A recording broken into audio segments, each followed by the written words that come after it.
Hello everyone, in this tutorial we'll be showing you how to download VEED.io video. Don't forget to check out the link to VEED.io in the description below if you'd like to start your VEED.io journey. So let's say you have a video you'd like to export after working on it.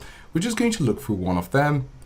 And we have one of the recently exported videos, but we're just going to show you how to do that if it's for the first time. Select the video. So after it shows you your editing area, this is your timeline and whatever is right here in order to make your video better, you're going to go over to the top right corner and click on Done. You can click on the drop down to see draft, standard, HD, 4K, and these other options belong to other tiers of your subscription. So let's say you've selected that. You're going to click on export video.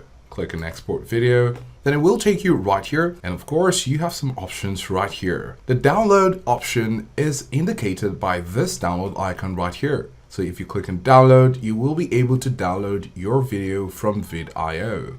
So now once you click on it, you're going to choose how you want to have it. We have MP4 720p, so we're going to click on it. And there you have your video right there. Don't forget to check out the link to VEED.io in the description below if you'd like to start your VEED.io journey. Do let us know if this was helpful, and thanks for watching.